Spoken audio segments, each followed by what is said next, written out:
தமிழ் தடம் நேயர்களுக்கு வணக்கம். நம்மோடு உரையாட டெய்லி பஞ்ச் திரு அருண் அவர்கள் இணைந்திருக்காங்க. வாங்க பேசலாம். வணக்கம் சார். வணக்கம் மகாபிரபு.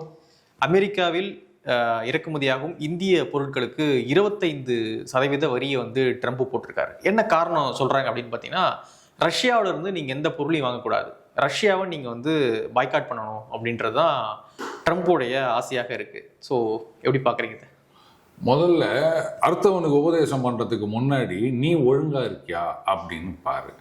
அமெரிக்கா இன்றைக்கும் ரஷ்யா கிட்டேருந்து என்னென்னலாம் வாங்கிட்டு வராங்க நான் லிஸ்ட்டு போடவா? ஃபெர்டிலைசரில் ஆரம்பித்து நியூக்ளியர் ஃபியூவல்லேருந்து ஏராளமான விஷயங்களை அவங்க வாங்கிட்டு வராங்க. அடுத்தது இப்போ அந்த யூரோப்பியன் யூனியனோட ஒரு டுபாகூர் டீல் ஒன்று ப்ரப்போஸ் பண்ணியிருக்காங்க தெரியுமா? அதில் European Union $250 billion energy supplies அமெரிக்காவிலேருந்து வாங்க போகிறாங்களாம். இதுதான் எல்லாருக்கும் தெரியும். ஆனால் ஹங்கேரி, ஸ்லோவாக்கியா இந்த 2 நாடுகளுக்கு மட்டும் எக்ஸம்ஷன். நீங்கள் ரஷ்யா கிட்டேருந்தே வாங்கிக்கோங்க. வெக்கமா இல்லை உங்களுக்கு இதை சொல்கிறதுக்கு? இன்றைக்கும் யூரோப்பியன் கம்பெனிஸ், ஏராளமான கம்பெனிஸ் ரஷ்யாவோட டீல் பண்ணிட்டு இருக்காங்க, வர்த்தகம் நடத்தி கொண்டு இருக்கின்றார்கள். அமெரிக்காவிலேயே இவங்க இப்போ இந்த 18வது புதிய தடைகள் கொண்டு வந்தாங்க இல்லையா? இதுக்கு முன்னாடி திடீர்னு ஒரு விஷயத்துக்கு எக்ஸம்ஷன் கொடுத்து தனியாக பைடன் பீரியட்லேயே ஒரு நோட்டிஃபிகேஷன் இஷ்யூ பண்ணுறாங்க, இதெல்லாம் வாங்கிக்கலாம் ரஷ்யாலேருந்து அப்படின்னு. சும்மா இதெல்லாம் அந்த ஒன்று சொல்லுவாங்கள்ல, இந்த குதிரைக்கு சறுக்கி விழுந்தது சாக்கு அப்படின்னு. அந்த மாதிரி இந்த ரெண்டாவது இந்த 25 எல்லாம் பேசிட்டு இருக்காங்க. ஆக்சுவலாக ஒரு 26% ஆரம்பிச்சார் முதல்ல இந்தியாவுக்கு பேலை போடுவோம் அப்படின்னு சொல்லிட்டு. அதுக்கப்புறம் அதை தள்ளி வச்சாங்க. ஏப்ரல்லேருந்து என்னவோ சொன்னார். அதுக்கப்புறம் அந்த 2 தடவை தள்ளி வச்சுட்டு இப்போ அந்த 25ன்னு சொல்லிட்டு ஆகஸ்ட் 1ன்னு சொன்னார். அதையும் இப்போ ஆகஸ்ட் 7ஆம் தேதின்னு மாற்றி வச்சுக்கிறாராம். அவர் பார்த்தாரு இந்த மாதிரி தடை அப்படின்னு சொன்ன உடனே அங்கே அப்படி தானே பண்ணாங்க. இஸ்ரேல்லேருந்தோ இல்லை யூரோப்பியன் யூனியன்லேருந்தோ மற்ற கண்ட்ரீஸ்லேருந்தோ உடனே டேடின்னு ஃபோன் பண்ணாங்க. இவர் ஃபோன் பண்ணுவார்னு நினச்சாரு. நான் எதுக்கு உனக்கு ஃபோன் பண்ணோம்? உங்கள் விபி ஃபோன் பண்ணும்போதே நான் மீட்டிங்கில் இருக்கேன் அப்படின்னு சொல்லிட்டு அவர் ஃபோனை எடுக்கலை அப்படின்னு பார்லிமெண்ட்லேயே பேசிக்கிறாரு அவர். அப்புறம் இவர் போய் ஃபோன் பண்ணுவார் அவருக்கு. சரி, டாரிஃப் தானே போட்டுக்குங்க. அந்த வரி யார் கட்ட போகிறாங்க? அங்கே இருக்கவங்க தானே. ரைட்டு, நம்ம எக்ஸ்போர்ட் பாதிக்கும் அப்படின்னு சொல்லலாம், பார்த்துப்போம் என்ன அப்போ அப்படின்னு. இதெல்லாம் ஒரு இஷ்யூவே கிடையாதுங்க. அவர் எல்லாரையும் மிரட்டாம இன்னைக்கு என்ன பேசியிருக்காரு தெரியுமா? அவர் சொல்லார், இந்த மாதிரி கீவ்ல நேற்றுக்கு ரஷ்யா கண்ணாபின்னான்னு போட்டு தாக்கியிருக்காங்க உக்ரைன் கேபிட்டலில். அதில் 100 பேர்கிட்ட செத்து போயிட்டாங்களா அப்படின்னும் போது, திஸ் இஸ் பைடன்ஸ் வார். அண்ணன் டேடி ட்ரம்ப் சொல்றாரு, இது பைடனோட வார். நான் வந்தவொடனே இதை நிறுத்திடலாம் அப்படின்னு நினைச்சேன், ஆனால் புட்டின் கேட்க மாட்டேன்றாரு. It is very sad and very bad. இதில் இந்த ப்ரெஸ் செக்ரட்டரின்னு ஒருத்தங்க இருப்பாங்க, மகாபிரபு. இன்னும் என்னால் அதை நம்ப முடியல. இது நிஜம் வீடியோவா இல்லை ஏஐயில் யாராவது ஜென்ரேட் பண்ணிட்டாங்களா அப்படின்னு லிஸ்ட் போடுறாங்க. அதில் இப்போ இந்த தாய்லாந்து கம்போடியா சண்டை நடந்தது இல்லை? Thailand, Cambodia, Egypt, Ethiopia, India, Pakistan, அப்புறம் இன்னும் ஒரு 4 கண்ட்ரி சொல்லிட்டு, ஸோ இது வரைக்கும் பதவி ஏற்றதுலேருந்து மாசத்துக்கு ஒரு சண்டையை நிறுத்தியிருக்கார், 6 சீஸ்ஃபயர் அக்ரிமெண்ட் கொண்டு வந்திருக்கார். ஸோ அதனால் அவருக்கு நோபல் பீஸ் பிரைஸ் கொடுக்கணும். அதில் இந்த தாய்லாந்து கம்போடியா இஷ்யூ மலேசியா தலையிட்டு அவங்க மற்றவங்களான நீங்களாம் யாரும் வராதிங்க, நாங்களே பார்த்துக்கிறோம் அப்படின்னு சொல்லிட்டு பேச்சுவார்த்தை நடத்தி முடிச்சிட்டாங்க. இதுக்கும் அமெரிக்காவுக்கும் சம்பந்தமே கிடையாது. இவர் நிறுத்தாத சண்டைனா 2 சண்டை தான் இருக்குது பிரபு. ஒன்று இந்த ரஷ்யா உக்ரைன், அதுதான் வந்தவொடனே நிறுத்திடுவேன்னு சொன்னால் நாமளும் அதை தான் சொல்லியிருந்தோம். பட் இனிஷியலாக யூரோப்பில் சொதப்பி விட்டாங்க. அதனால இப்போ அதை நிறுத்த முடியாமல் போயிடுது. அடுத்த சண்டை இபிஎஸ் ஓபிஎஸ். இதை மட்டும் அவர் சரி பண்ணி கொடுத்துட்டாருன்னா நிச்சயமா இங்கே அது அவங்க என்ன கொடுக்கறது, நாமளே இங்கே சவுத் ஈஸ்ட் ஏஷியா நோபல் அப்படின்னு ஒன்று கொடுத்துடலாம், அது ஒன்றும் பிரச்சனை இல்லை. அவர் அது மாதிரி தாங்க பண்ணிட்டு இருப்பாரு. இதெல்லாம் ஒரு பெரிய விஷயமா? இது மாதிரி எத்தனையோ பார்த்துட்டோம். இந்த அமெரிக்காவுடைய தடை அப்படின்றதெல்லாம் ஒரு பெரிய விஷயமே கிடையாது. நமக்கு சூப்பர் கம்ப்யூட்டர் கொடுக்கறதுல ஏமாத்தினாங்க. அதுக்கப்புறமா அந்த பொக்ரான், இதுக்கப்புறம் டெக்னாலஜிலாம் ட்ரான்ஸ்ஃபர் பண்ணக்கூடாதுன்னாங்க. இவ்வளோ ஏங்க அங்கே ரஷ்யாவில் எல்ஸ்டின் இருந்தப்போ அந்த கிரையோஜெனிக்கு அந்த ராக்கெட் டெக்னாலஜி இதெல்லாம் பண்ணக்கூடாதுன்ட்டு அங்கே கையை முறுக்கி அவங்க நமக்கு அனுப்ப மாட்டேன் அப்படின்னு சொல்லி இப்போ நாமளே எல்லாத்தையும் பண்ணிட்டு இருக்கோம்ல. தடை தானே பார்த்தீங்களா? அதெல்லாம் நம்ம உடைப்போம், அடங்கமறு அத்துமீறு நாம காமிப்போம் பிரபு. என்ன இப்போ ரஷ்யாவா அமெரிக்கா ரொம்ப டஃபா டீல் பண்ண ஆரம்பிச்சிருக்காங்களா? இந்த போர் நிறுத்த மாட்டாங்க அப்படின்னு சொல்லிட்டு எப்படி பார்க்கறது? இது எப்படி இருக்குதுன்னா அந்த டாம் அண்ட் ஜெரி மாதிரி தானே எனக்கு. இது என்ன டஃபா டீல் பண்றது? அவரு டஃபா அப்படியே பிச்சாங்கையில் டீல் பண்ணிக்கிறாரு அமெரிக்காவையும் ட்ரம்ப்பையும். இவங்க என்ன டீல் பண்ணுறதுக்கு என்ன பண்ணுவாங்க இவங்க சொல்லுங்க? பேட்ரியாட் கொடுக்குறோம் அப்படின்றாங்க. எத்தனை பேட்ரியாட் கொடுக்க போறீங்க? இருக்கிற பேட்ரியாட்லாம் உடச்சி நொறுங்கி நிற்கிறாரு அவர் புட்டின். இதுக்கு மேலே கொடுத்து என்ன பண்ண போறீங்க? இல்லை அமெரிக்காவோட நேரடியாக நீங்கள் சண்டைக்கு போவீங்களா? இல்லை ரஷ்யாவோட நேரடியாக சண்டைக்கு போவீங்களா? எனக்கு சொல்லுங்களேன். ஏங்க புட்டின் தான் நீங்கள் சொல்கிறத கேட்கலைங்க, போட்டு போலன்னு குழந்தைங்கிறாரு உக்ரைனை. இப்போ கீவ் வரைக்கும் வந்து காலி பண்ணின்னுக்கிறாரு. சண்டை போட வேண்டியது தானே? இந்த ஈரானில் போயிட்டு நாங்கள் குண்டு போட்டோம் ஏற்கனவே சொல்லிட்டு நீங்கள் அதெல்லாம் எடுத்துகிட்டு போயிருங்க அப்படின்னு சொல்லிட்டு அந்த இதில் பங்கர் பஸ்டர் போட்டா மாதிரி தைரியம் இருந்தால் நீங்கள் வந்து ரஷ்யா மேலே 2 மிசைல் லாங் ரேஞ்ச் மிசைல் அனுப்புங்களேன். இங்கிலாந்துலேருந்தோ இல்லை ஜெர்மனிலேருந்தோ அனுப்பிச்சு பாருங்களேன். ஏன் இல்லை அமெரிக்கா தான் டைரெக்டாக தான் அனுப்பிச்சு பாருங்களேன். முடியாதுங்களா? பண்ணுங்க, நான் வானான்னு சொல்லுவேன். முடிஞ்சாச்சு பண்ணி பாருங்க. இல்லை டஃப்பாக டீல் பண்ணுறோம் அப்படின்னா இதுக்கு பேர் தான் அவங்க டஃப்பா? அப்படியே உட்காந்து very sad and very bad. இது யார் ஒன்றா சொல்லாமல் அதில் மெட்வெடேவை பற்றி ஒரு நக்கல் பண்ணுறாரு. என்னது ஃபார்மர் பிரசிடென்ட் அப்படி இப்படின்னு இன்னும் நக்கலாக ட்ரூத் சோஷியலில் போட்டுருந்தார். ரொம்ப அழகாக பதில் கொடுத்தார் மெட்வெடேவ். டெட் ஹேண்ட்னா என்னன்னு தெரியுமா அவனுக்கு? அதை பற்றி கேள்விப்பட்டிருக்கியா அப்படின்னு சரியான பஞ்சு கொடுத்தார். ஆக்சுவலாக அந்த டெட் ஹேண்ட் அப்படின்றது என்னென்னா ரஷ்யாவில் வந்து ஒரு சிஸ்டம் வச்சுருக்காங்க. இப்போது ரஷ்யான்றது வந்து மிகப்பெரிய நாடு, வாஸ்ட் ஏரியா. அதனால் அவங்களுடைய அந்த செகண்ட் ஸ்ட்ரைக் கெப்பாபிலிட்டி அப்படின்ற அந்த மிசைல் சிஸ்டம்ன்றது வந்து எங்கே ஒன்றா அவங்க வச்சுருக்கலாம். உதாரணத்துக்கு இப்போ உக்ரைன் அப்படின்னு வச்சுக்கோமே, தமத்தூண்டு நாடு. இப்போ 2 நாட்டுக்கு சண்டை வருது அப்படின்னு சொன்னால், இப்போ உக்ரைன் வந்து முதல்ல ஒரு குண்டு போடுறாங்கன்னு வச்சுக்கோங்களேன் ரஷ்யா மேலே, ஒரு நியூக்ளியர் பாம்பே போடுறாங்கன்னு கூட வச்சுப்போம். ரஷ்யா மிகப்பெரிய நாடு. அப்போ என்ன பண்ணுவாங்க அவங்க, மாஸ்கோ மேலே குண்டு போடுறாங்கன்னு கூட வச்சுப்போம் ஹைப்போதெட்டிக்கலாக. வேற எங்கேருந்தோ விளாடிவோஸ்டாக்லேருந்து கூட அவங்களால வந்து அணுகுண்டை ஏவ முடியும். உக்ரைன் வந்து ஒன்றும் இல்லாமல் போயிடும். ஏன்னா தமத்தூண்டு country when compared to Russia, இல்லையா? இதுதான் வந்து செகண்ட் ஸ்ட்ரைக் கேப்பபிலிட்டி அப்படின்றது. சரி, இது ஒரு குண்டு போடுறாங்க இல்லை 2 குண்டு போடுறாங்க அப்படின்னு ஒரே நேரத்தில் ஒரு 1000 or 500 குண்டு வருதுன்னு வச்சுக்கோங்க ரஷ்யாவை நோக்கி. சரி, உங்கள் S-400 இப்போ வந்து அதனுடைய அட்வான்ஸ் வெர்ஷன் S-500 அப்படின்னு எவ்வளோ நீங்கள் இது பண்ணுறீங்க. ஆனால் அந்த கமாண்ட் சென்டர் ஆர் அந்த தலைமை பீடம்னு சொல்லுவாங்க இல்லையா, டிசிஷன் மேக்கிங் பொசிஷனில் இருக்கவங்க, அவங்க ஒன்றும் இல்லாமல் நியூட்ரலைஸ் பண்ணிட்டாங்க அப்படின்னு வச்சுப்போம். அப்போ யார் வந்து செகண்ட் ஸ்ட்ரைக்கு ஆர்டர் கொடுக்கறது? பிரசிடென்ட். அவங்க தானே இது பண்ணணும். அப்போ அவங்களே நியூட்ரலைஸ் பண்ணிடுறாங்க. ஆர் அவங்க எங்கேயோ தப்பிச்சு போயிட்டு கண்காணாத இடத்துல எஸ்கேப் ஆகி சேஃபாக இருக்காங்க. பட் அங்கேருந்து கம்யூனிகேஷன் அனுப்ப முடியல. அப்போ என்ன பண்ணுவீங்க? இதையெல்லாம் யோசிச்சு தான் ரஷ்யாவில் இந்த டெட் ஹேண்ட் அப்படின்றத ஒன்று வச்சுருக்காங்கன்னு சொல்கிறாங்க. அது என்ன பண்ணணும்னு கேட்டால், பீரியாடிக்கலாக கம்யூனிகேஷன் பேக் அண்ட் ஃபோர்த் போயிட்டே இருக்கும். அங்கே அனுப்புகிற கம்யூனிகேஷனுக்கு பதில் வரல அப்படின்னு சொன்னால் சம்திங் ஹேப்பன்ட், நீயே போட்டு அவ்வளோதான். ஏன்னா அது மட்டும் இல்லை, சீஸ்மிக் ஆக்டிவிட்டி, அதுக்கப்புறம் அந்த ரேடியோ ஆக்டிவிட்டி, இதெல்லாம் வந்து பல இடங்கள்லேருந்து இது பண்ணிகிட்டு இருக்கோம். சேட்டலைட்லேருந்தும் அந்த இமேஜஸ் அதெல்லாம் பண்ணிட்டு அங்கே அனுப்பும்.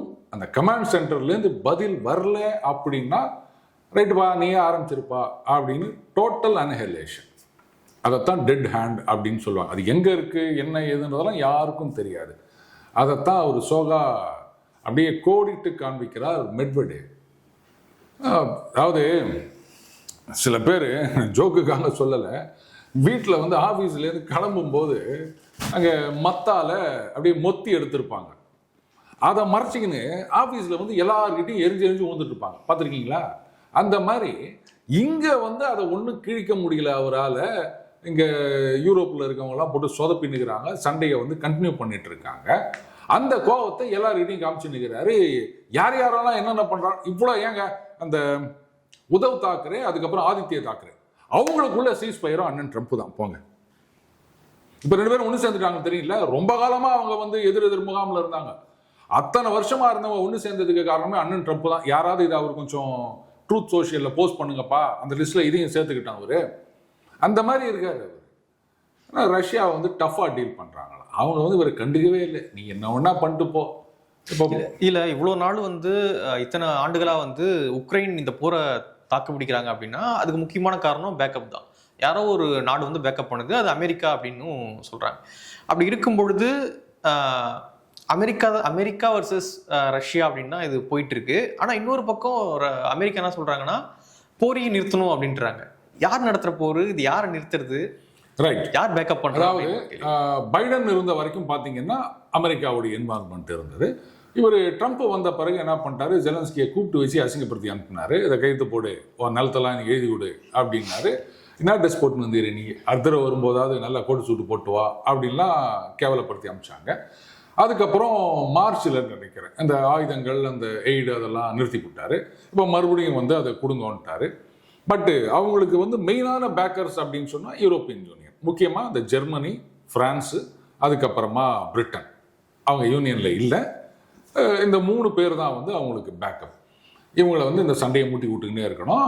ரஷ்யா வந்து அவங்களுடைய ஆயுதங்கள் எல்லாம் யூஸ் பண்ணி முடித்த பிறகு அப்புறம் நம்ம சண்டை போடணும் அப்படின்னு அவங்க வந்து பார்த்தீங்கன்னா இப்போது அந்த ஜெரான் சீரீஸ் இது ஷஹீத் இல்லாததுனால ஜெரான் 2 பண்ணிட்டு இருக்காங்க. அது போட்டு கலங்கியது. ஓரஷ்னிக் மிசைல்ஸு, அதுக்கப்புறம் அந்த இஸ்கந்தர், கின்சால் அப்படின்னு அதுவும் இப்போ இந்த மிசைல் ப்ரொடக்ஷன் வந்து 1.5 டைம்ஸ் நாங்கள் இன்க்ரீஸ் பண்ணியிருக்கோம் அப்படின்னு சொல்லியிருக்காங்க. அது எல்லாமே வந்து ஒன்று வந்து மெனூரபிலிட்டி அதிகம், ஹைப்பர்சானிக்கில் போகிற இது அதிகம். ஸோ பேட்ரியாட்டெல்லாம் தம்சம் பண்ணிட்டு இருக்காங்க. எல்லாம் கரெக்டு. நீங்கள் சொல்கிறீங்க நீங்கள் ரஷ்யா கிட்டேருந்து ஆயில் வாங்காதீங்க, அவங்க வந்து சண்டை போட்டுனுக்கிறாங்க, சண்டையை நிறுத்தணும். சரி ரைட்டு, சண்டையை நிறுத்தணும்னா நான் சிம்பிளாக ஒரே ஒரு வழி சொல்லுவேன். உக்ரைன் வந்து நாளைக்கு ரைட்டுங்க நாங்கள் சண்டை போடலைங்க, மிலிட்ரி பாஸ் அப்படின்னு சொல்லிட்டாங்கன்னு வச்சுக்கோங்களேன். அதுக்கப்புறம் ரஷ்யா அடிப்பாங்களா? 2 கை தட்டினா தானே ஓசை. கண்டிப்பா. அப்போ ஜெலன்ஸ்கி வந்து ரைட்டுங்க நாங்கள் நாளையிலேருந்து சண்டையை நிறுத்திடுறோம் அப்படின்னு ஒரே ஒரு வார்த்தை சொல்லணும். அதுக்கப்புறமும் வந்து புட்டின் சண்டை போட்டாருன்னு சொன்னால் அப்போ நீங்கள் சொல்லலாம் டிக்டேட்டர், அக்ரஸர், ரத்த வெறி பிடித்தவன் அப்படின்னு. சொல்ல மாட்டேங்கிறீங்களே. என்ன கேட்குறீங்க? 30 நாள், அதானே 30 நாள் சீஸ் ஃபயர். ஏன்னா அதுக்குள்ளே மறுபடியும் வந்து ரெப்ளனிஷ்மெண்ட்லாம் கொண்டு வந்து வச்சுக்கலாம் அப்படின்னு அவர் தான் சொல்கிறார். நத்திங் டூயிங், ஒன்று பர்மனெண்ட் இல்லைன்னா நத்திங். அதையும் ஒத்துக்க மாட்டேங்கிறீங்க. இங்கே வந்து பேட்ரியாட்லாம் அனுப்பிச்சிட்டே இருப்பீங்களா? அதுக்கப்புறம் இன்னும் வந்து அந்த அம்யூனிஷன்ஸ் எல்லாம் நாங்கள் கொடுக்க போகிறோம், அங்கே ஜெர்மனிலேருந்து டாரஸ் மிசைல் கொடுக்குறோம் அப்படின்றாங்க. அப்புறம் எங்கே சண்டையை நிறுத்த முடியும்? பேச்சுவார்த்தைக்கு வா அப்படின்னா அங்கே வந்து பேச்சுவார்த்தைக்கு வரதுக்கு முன்னாடி ஆப்ரேஷன் ஸ்பைடர் வெப் அப்படின்னு உள்ளே போட்டு வராரு. அதுக்கப்புறம் யாராவது சீஸ் ஃபயர் ஒத்துப்பாங்களா? அதுக்கு பதிலடி கொடுக்குற வரைக்கும் அட்லீஸ்ட் ஒத்துக்க மாட்டார்ல. அப்போ அந்த போரை நிறுத்தக்கூடாதுன்னு நினைக்கிறது யாரு? நீங்க தான், அமெரிக்கா தான். ஆமாம், அமெரிக்கா முக்கியமாக. இப்போ அமெரிக்கான்னு நான் சொல்ல மாட்டேன், யூரோப்பியன் யூனியன் அண்ட் நாட்டோ. அமெரிக்காவை பொறுத்த வரைக்கும் இவருக்கு அதை நிறுத்தணும்னு தான் ஆசை. அவருக்கு வந்து பிஸ்னஸ் இன்ட்ரெஸ்ட் ரொம்ப அதிகங்க. ஆமாம், உக்ரைனில் சண்டை நிறுந்ததுன்னு சொன்னால் அந்த ரேர் எர்த் மினரல்ஸ், ஏன்னா சீனா கிட்ட அவங்க தொங்கி நிற்கிறாங்க. சீனாவோட அவசரமாக ஒரு டீல், அதுவும் ஃபார்மலாக இல்லை, ஒரு மாதிரி ரைட்டு பார்த்துக்கலாம் அப்படின்ற மாதிரி ஒரு டீல். எதுக்குன்னா அந்த ரேர் எர்த் மினரல்ஸ் அதெல்லாம் வரணுன்றதுக்காகத்தான். இப்போ உக்ரைனில் சண்டை நின்றுருச்சுன்னு சொன்னால் நேராக அமெரிக்கன் கம்பெனிகள்லாம் அங்கே போய் கபால்னு குச்சிருவாங்க அடுத்த நாளே. அங்கே ரேர் எர்த் நிறைய கிடைக்குது, அப்புறம் ரஷ்யா கிட்ட வேற கிடைக்குது. இப்போ அந்த பாகிஸ்தானில் அந்த கிரிப்டோக்கு ஒரு டீல் போட்ட மாதிரி ட்ரம்ப்போட கம்பெனி ரஷ்யாவோடையும் ஒரு டீல் போடுவாங்க. ஏன்னா 4 வருஷம் கழிச்சியும் வியாபாரத்தை பார்க்கணும், பொண்ணு மாப்பிள்ளை அவங்கெல்லாம் இருக்காங்க, அவங்களுக்கெல்லாம் வந்து சொத்து சேர்த்து வைக்க வேணாம், வியாபாரத்தை பெருசாக்க வேணாமா, அதை தான் அவர் பார்த்து நிற்கிறாரு. அப்போது சண்டையை நிறுத்தணும்னா இந்த பக்கத்துலேருந்து நீங்கள் எதுவுமே பண்ணாமல் புட்டினை நிறுத்தணும், அவரை நிறுத்தணும், நீங்கள் ஆயில் வாங்குறீங்க, அதை வாங்குறீங்கன்னா விளக்கணும், நீங்களும் தானே எல்லாத்தையும் வாங்கி நிற்கிறீங்க. சண்டையை நிறுத்துறதுக்கு கிடையாது, இதெல்லாம் வந்து ப்ரெஷர் டாக்டிக்ஸ். பாகிஸ்தான் கூட அமெரிக்கா நெருக்கமா இருக்கு, பாகிஸ்தானை மகிழ்விக்கவும் இப்படியான வேலைகளை வந்து ட்ரம்ப் செய்யறாருன்னு சொல்றாங்க. அவரை பொறுத்த வரைக்கும் அது வேற சொன்னாரு, அதாவது they should make America happy அப்படின்னு. ஏன்னா எனக்கு தானே வேலையான அமெரிக்காவை சந்தோஷமா வச்சுக்கிறது தான் எனக்கு தலையெழுத்தேன். அவர் போட்டுக்கிறார் ட்ரூத் சோஷியல்ல. பாகிஸ்தான் சொல்ல, மற்ற நாடுகள் சொல்ல, they should make America happy அப்படின்னு. இப்போ இந்த ட்ரேட் டீல் வராததுனால என்ன பெருசாக ஆயிடுச்சுன்னு நினைக்கிறீங்க? 6%, அவ்வளோதான் நான் சொல்லுவேன். ஏன்னு கேட்குறீங்களா? ட்ரம்ப்பை பொறுத்த வரைக்கும் வெறும் டீல் மட்டும் கிடையாதுங்க. யூரோப்பியன் யூனியன் 600 பில்லியன் இன்வெஸ்ட் பண்ணணுமா, ஜப்பான் 550 பில்லியன் இன்வெஸ்ட் பண்ணணுமா. அதில் இன்னொரு கணக்கு சொல்லிட்டா 550 பில்லியனை கொண்டு போய் ஒரு பில்லியன் அப்படின்றது 12,500 கோடிங்க. அப்போ 550 எவ்வளோன்னு நீங்களே கணக்கு போட்டுக்காங்க, எனக்கு அதுக்கு மேலாம் கணக்கு வராது. இந்த 550 பில்லியனை இவங்க கொண்டு போய் அமெரிக்காவில் இன்வெஸ்ட் பண்ணுவாங்களாம். ஜப்பான் இன்வெஸ்ட் பண்ணிவிட்டு அங்கே தொழிற்சாலைகள்லாம் ஆரம்பிக்கிறாங்க அப்படின்னு வச்சுக்கோங்களேன். அதில் வர ப்ராஃபிட்டில் எவ்வளோ பிரிச்சுக்கலாம் ஜப்பான் அமெரிக்காவும் சொல்லுங்கள். ஏன்னா முழு இன்வெஸ்ட்மெண்ட் இவங்களுது, அவங்க லேண்டு கொடுப்பாங்க, அவங்க ஒர்க்கர்ஸ் வந்து வேலை பார்ப்பாங்க. அப்போ ப்ராஃபிட் எப்படி ஷேர் பண்ணால் கரெக்டாக இருக்கும்னு நினைக்கிறீங்க? ஒரு 70-30 அப்படின்னு சொல்லலாம். 70 யாருக்கு? ஜப்பான் பண்ணலாம். 30 வந்து அமெரிக்காவுக்கு. இல்லை, அதை ட்ரம்ப் ஒத்துக்க மாட்டார். கொஞ்சம் மாற்றி சொல்லுங்க. 70 இந்த பக்கம் போகணும், 30 இந்த பக்கம் போகணும். 90 டன்னா 90% அமெரிக்காவுக்காம், 10% ஜப்பானுக்காம். இது என்ன ஒப்பந்தம்னு எனக்கு புரியல பிரபு. உங்களுக்கு ஏதாவது புரியுதா?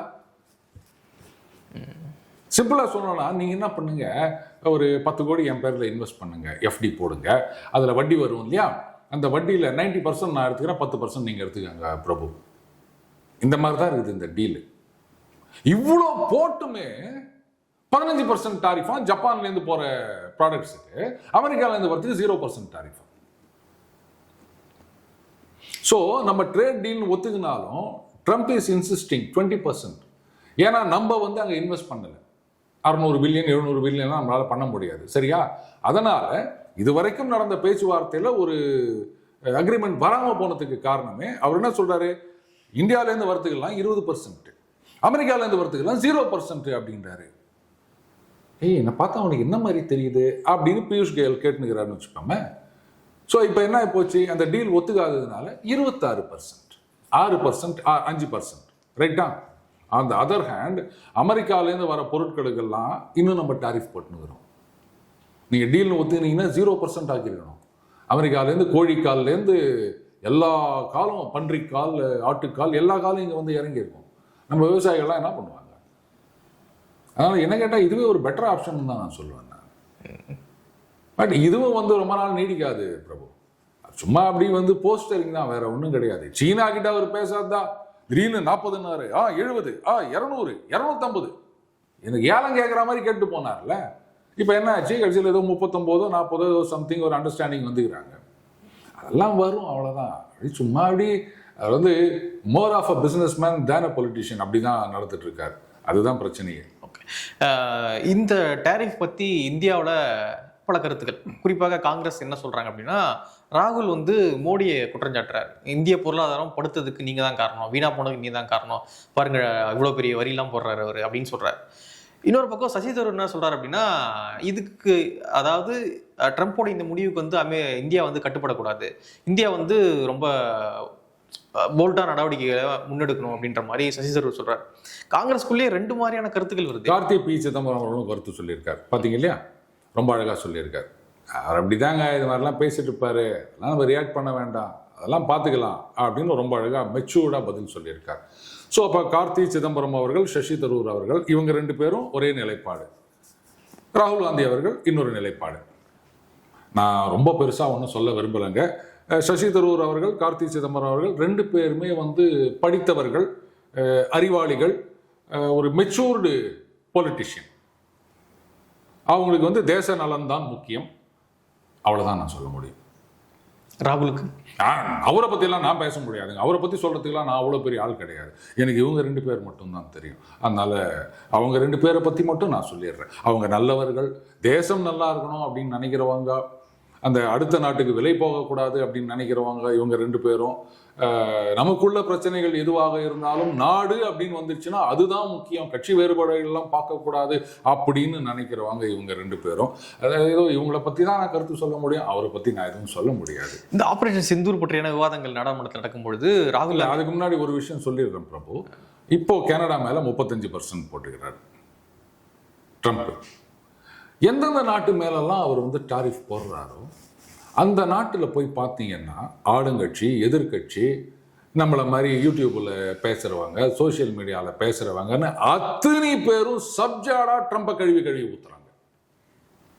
கனடாவில் மட்டும் இல்லை, நான் சொன்ன மாதிரி எந்தெந்த நாடுகள் மீதெல்லாம் டாரிஃப் போடுறாங்களோ, மெக்சிகோவோட முதல்ல அது வம்பு சண்டை ஆரம்பித்தார், பிரேசில் ஆரம்பித்தார், இப்படி எல்லா இடத்துலையும் அனைத்து தரப்பினரும் ஒன்றா சேர்ந்து ட்ரம்ப்பை காரி துப்புறாங்க. ஆனால் இங்கே ராகுல் காந்தி, அதுக்கப்புறம் ஜெயராம் ரமேஷ், இந்த மாதிரி ஒரு சிலர் மட்டும் வந்து ட்ரம்ப்பை தூக்கி பிடிச்சிக்கின்னு Trump is correct, economy is dead. இல்லை அப்படி சொல்லலையே, நாடாளுமன்றத்தில் சொல்றாரு ட்ரம்ப் ஒரு பொய்யர்னு சொல்லுங்க, மோடி நீங்க சொல்லுங்க முதல்ல அதை. ஏன்னா வந்து சீஸ்ஃபயர் அவர் தான். பாராளுமன்றத்தில் யாரையாவது பொய்யர்னு சொல்ல முடியுமா? இன்னொரு நாட்டு தலைவர் பத்தி இந்த மாதிரி பேசுறதுன்றது ஒரு டிப்ளமசியா? இல்லை அவர் கேட்குறாரு, அறிவு வேணாமான்னு நான் அவரை கேட்க மாட்டேன், உங்களை தான் நான் கேட்பேன். அவர் கேட்குறாருன்னு என்கிட்ட வந்து சொல்லாதீங்க. ஏன்னா அவர் வந்து மாண்புமிகு எதிர்க்கட்சி தலைவர், அவரை பற்றி நான் கேட்கக்கூடாது. மகாபிரபு உங்களுக்கு அறிவில்லையா இந்த மாதிரி கேள்வியை என்னிடம் கேட்கிறீர்களே அப்படின்னு நான் உங்களை பார்த்து தான் கேட்க முடியும். நான் உடனே கேட்கவா, சைனீஸ் எம்பசி அங்கே வந்து பிரச்சனை நடந்திருக்குது, இவர் பாட்டுக்கு ரகசியமாக போய் சந்திச்சுட்டு வந்தார் ராகுல் காந்தி. உடனே எல்லாம் கேட்குறாங்க, இல்லவே இல்லை, நான் போகவே இல்லைன்னாரு. அதுக்கப்புறம் அந்த எவிடன்ஸ் எல்லாம் காமிச்ச உடனே இல்லை, என்ன இன்ஃபர்மேஷன் கேட்டு வரலான்னு போனேன்னாரு. அப்போ ராகுல் காந்தி பொய்யர்னு நான் சொல்லவா, நீங்க சொல்றீங்களா? காங்கிரஸ் கட்சியே வந்து ஒரு பொய்யால் உருவாக்கப்பட்ட கட்சி அப்படின்னு நான் சொல்லவா, இல்லை நீங்க சொல்றீங்களா? எதுக்கு அங்க போனீங்க? அவங்க கிட்ட போய் என்ன இன்ஃபர்மேஷன் வாங்கிட்டு வருது? பாராளுமன்றத்தில் ஜெய்சங்கர் சொல்றாரு, மாண்புமிகு எக்ஸ்டர்னல் அஃபேர்ஸ் மினிஸ்டர், நான் வந்து ஒலிம்பிக் பார்க்க போல, சீக்ரெட் அக்ரிமெண்ட்ல கழுத்து போட போல அப்படின்னு சொல்றாரு. இன்னி வரைக்கும் வாயை திறந்துருப்பாங்களா அவங்க? என்ன அந்த அக்ரிமெண்ட் அப்படின்னு? இப்ப அவரும் தானே பாராளுமன்றத்தில் சொல்லிக்கிறாரு. நீங்க சொல்றீங்களா பாராளுமன்றத்தில் அவர் கேட்கிறாரு, பாராளுமன்றத்தில் மினிஸ்டர் கேட்கிறாருல்ல, சீக்ரெட் அக்ரிமெண்ட்ல கையெழுத்து போடலன்னு என்ன அக்ரிமெண்ட்? அட்லீஸ்ட் அந்த மாதிரி அக்ரிமெண்ட்டே கிடையாது அப்படின்னு ஒரு பொய்யாவது சொல் கண்ணுன்னு பாட்டு பாடுவாங்க. அந்த மாதிரியாவது சொல்ல வேண்டியது தானே? சொல்ல முடியல. சீனாக்காரங்கிட்ட இருந்து, அந்த சீன கம்யூனிஸ்ட் கட்சிக்கிட்ட இருந்து இவங்க வந்து டொனேஷன் வாங்கல, அப்புறம் பிரச்சனை வந்த உடனே திருப்பி கொடுக்கல. ராஜீவ்காந்தி ஃபவுண்டேஷன்ல இருந்து சீனால இருந்து நம்ம நிறைய இறக்குமதி பண்ணணும் அப்படின்னு மன்மோகன் சிங் அவர்கள் அரசாங்கத்துக்கு ரெக்கமெண்டேஷன் கொடுக்கல. நம்ம நாட்டில் இருக்க தொழிலெல்லாம் இழுத்து மூடுங்க, சீனாக்காரங்கிட்ட எல்லாத்தையும் கொண்டு வந்து இங்க இறக்குங்க, நம்ம ஊர்ல சீன பட்டாசுகளை வாங்கக்கூடாதுன்னு சொல்லிட்டு சிவகாசி விருதுநகர் பெட்டில் இருக்க எத்தனை பேர் எவ்வளவு காலம் போராட்டம் பண்ணிட்டு வந்தோம். இந்த அரசாங்கம் தான் அதை தடை செஞ்சுது. இவர் வந்து ரெக்கமெண்டேஷன் எழுதுறாரு, சீனால இருந்து நம்ம நிறைய இறக்குமதி பண்ணணும் அப்படின்னு. இந்த சிகரெட் லைட்டர் இதுக்கு நம்ம போராடிட்டு இருக்கோம், இதெல்லாம் பண்ணக்கூடாது அப்படின்னு சொல்லிட்டு. சீனாவில இருந்து வரதெல்லாம் நம்ம தொழில சீப்பா இருக்கிறத விடுங்க, நம்ம தொழிலை நாசமாக்குறதுன்னு போது முதலாளிக்கு மட்டும் இல்லைங்க, அதை நம்பி எத்தனை லட்சக்கணக்கான பேருக்கு வேலை பார்த்து நிற்கிறாங்க. அவன் வேலை எல்லாம் போயிட்டு தெருவில் வந்து நிற்கிறான்ல. இதுக்கு தானே ரெக்கமெண்டேஷன் பண்ணியிருந்தார் ராகுல் காந்தி. நீங்க கேட்குறீங்க அவர் வந்து லயர்னு சொல்லாரு அப்படின்னு. முதல்ல இவங்களுடைய செய்கைகள்லாம் என்ன காரணம்னு சொல்லுங்க. எதுக்கு நீங்க வந்து சீனாவுக்கு இது மாதிரிலாம் பண்ணி நிற்கிறீங்க? என்ன சீக்ரெட் அக்ரிமெண்ட்? ஒலிம்பிக் பார்க்கறதுக்கு வந்து பிரைம் மினிஸ்டர் கூட மாட்டாங்களாம், எந்த பதவியும் இல்லாத சோனியா காந்தி அவர்களும் ராகுல் காந்தி அவர்களும் போயிட்டு வருவாங்களாம். எது கூப்பிட்டாங்க அவங்கள? அப்படி அக்ரிமெண்ட் சைன் பண்றதுக்கா? மினிஸ்டர் சொல்லியிருக்காரு, அதுக்கு பதில் சொல்லுங்க. சொல்லலைன்னா அப்ப பொய்யர்னு சொல்லவா? அவர் சொன்னார் வந்து கேட்டுக்கிறீங்க நீங்க. எந்த ஒரு நாட்டிலையும் ட்ரம்ப் சொல்லிட்டாருங்க அப்படின்னு யாரும் பேசல. ஏன்னா அந்த நாட்டில் எதிர்கட்சிகளா இருந்தாலும் ஆட்சிக்கு வாய்ப்பு இல்லை அப்படின்னு தெரிஞ்சாலும் ஐயோ நாடுதான் முக்கியம் அப்படின்னு நினைச்சுக்கிறாங்க. சசி தரூர், கார்த்தி பி சிதம்பரம் மாதிரி. அங்க யாரும் ராகுல் காந்தி இல்லை, சோனியா காந்தி இல்லை, ஜெயராம் ரமேஷ் இல்லை. அவர் சொன்னார் வந்து நீங்க கேட்டுட்டு இருக்கீங்களா நீங்க? ஓகே சார், நிறைய விஷயங்களை மூடு பகிர்ந்துக்கிட்டீங்க, ரொம்ப நன்றி சார். நன்றி பிரபு.